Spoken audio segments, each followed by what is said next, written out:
Hey guys, what's going on? It's Rave, and today bringing you guys my first game one, and this was a live commentary. I listened to the commentary and I sounded really tired, and I just didn't want to upload it because it didn't really have a good vibe to it, because I was so tired, I was groggy, and just the things that I was saying, you'd be like, oh my god, is this dude drunk, or is he about to pass out? But I like literally just woke up and I was like, I'm gonna make a commentary today, a live commentary, first game one, and we ended up doing pretty good. I'm using one of my favorite classes in this game with my VMP, and it is the class that I got my world record with. So if you guys didn't see that world record, I will, if I remember to, I'll link it down in the description below for you guys to go enjoy and watch. So the world record, if you guys are wondering, is most kills in 6v6 team deathmatch without using 3 lethals. I only used 2 lethals. There was a guy named Turbo Man who held the record for 2 lethals, and he had 71 kills. And then I one-upped him by literally 1 kill. So literally one-upped him and got the world record. There's some guy that had 78 kills in team deathmatch, but he only had 1 lethal streak, and his teammates were trick shotters, so it was a bit suspicious, but it could happen, it could be true. But that's not really what I'm talking about today. What I want to talk to you guys about is like weapons and just why, I don't know, it kind of like bugs me. So if you look at older Call of Duties, the one just like basically one of the things that you notice is like the weapons that you used to use and you have nostalgia with. And like I'll give you guys an example. For Call of Duty 4, the M16 was so overpowered. Everybody loved the M16 and that gun. It was truly overpowered. In World at War or COD 5, everybody loved the MP40. It was a monster of a weapon. And just like so on, for like each Call of Duty I could go on. So MW2, everybody loved the ACR and UMP 45. In Black Ops 1, everybody loved the Galil, the Commando, the AK-47, AK-74U, just so many things. And then in, I don't know, let's go to MW2, people love the MP7 and ACR once again. And then Black Ops 2, oh god, there were a lot of them. PDW, MP7, MSMC, M8A1, AN94. Are you guys starting to get the point? And if you have like kind of catched on, those are the Call of Duties that everybody thinks is amazing, like the best ones. And if you look at the weapons, you could go in that game and every gun's good. Like you could do good with just about every single gun in those games. And I think that's the issue with some of these newer Call of Duties. None of these weapons like really bring any memories, or like set any memories, I guess would be a better term, because like they're all kind of bad. If you take this VMP, it's one of the most overpowered guns in this game, and it's really good in this game.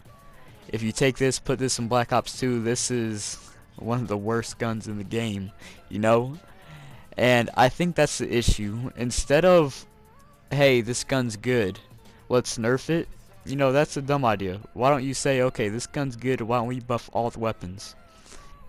I could tell you exactly why they don't want to do that. They're too lazy to remechanic some of the things, like account for the fire rate, account for recoil, how much damage they do, the range. They don't want to reset all of that stuff, which I don't know, I kind of get that it would be a lot of work, but I think that it would benefit them the most, because like I said, when it comes down to it, when I don't know, when Call of Duty Ghost 2 or Modern Warfare 4 or maybe something else that we don't know about comes out, are people going to, stay with Black Ops 3 because they love this gun? I would guarantee you that if people like had it set right now, like favorite Call of Duty weapon of all time, I guarantee you nobody would say a weapon from Black Ops 3 unless Black Ops 3 is literally the only weapon that they have played. Advanced Warfare had the same exact issue. All the weapons seemed really crappy except for the Bal 27 and the ASM-1. The KF-5 was kind of decent, but you had to hit the first 5 shots of the magazine for it to be really good. Advanced Warfare also had some other problems like skill-based matchmaking and a few other things. But I'd say weapons are easily one of the biggest issues I've been seeing lately. And it's not really been maps. At first in Black Ops 3 I hated the maps of this game, but as I've started playing them more, I've kind of warmed up to them. Like Exodus, I'm still not a huge fan of this map. The turtle map, as everybody calls it.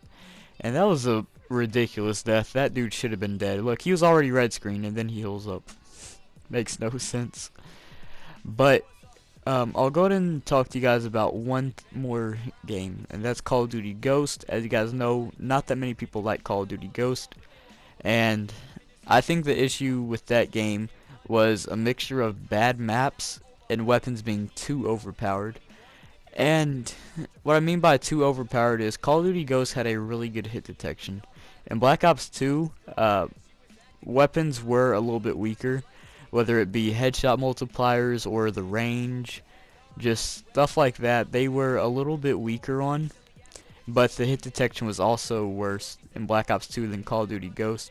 I think that's one of the big issues with Ghost. People would just melt you so fast, and in this game it kind of got a similar issue with high caliber, but it's not really that big a deal. Time to kill, I'd say. So in Ghost, time to kill was way too fast because weapons were too good. In Advanced Warfare, weapons sucked in that game unless you had like a really overpowered variant like the Obsidian Steed or the Insanity, the Speakeasy.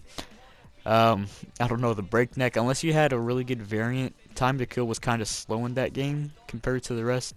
I think that Black Ops 2 and all of these older Call of Duties had a really good balance with the weapons. And I'm not saying weapon balance is horrible in Black Ops 3 by any means. I'm just saying that instead of nerfing all the weapons, why don't you just buff all the weapons and kind of make them better?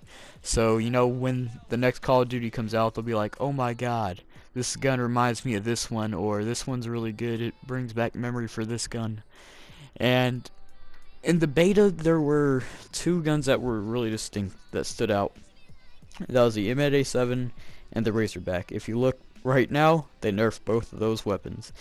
From the time that the beta was, and there were like 1 or 2 months, I want to say, between the beta and the actual game release, they easily could have buffed all the weapons, so they gotta stop getting lazy on us and, you know, buff all the weapons. I think that would be a better idea than nerfing all of them. Because, you know, at the end of the day, nobody's gonna say, oh, this weapon was horrible, I love it. You know, everybody wants the good gun. So if you guys enjoyed the video, please drop a like on the video and subscribe if you're new. Let me know what you guys are thinking in the comment section below. What is your favorite weapon in Call of Duty history of all time? Galil from Black Ops 1, it was an absolute monster. But like I said, let me know what your guys' favorite weapon in Call of Duty history was, and I will be sure to, you know, comment back to you guys and talk to you guys with it. Well, anyways, hopefully you guys enjoyed the video. Have a good day, people. Peace.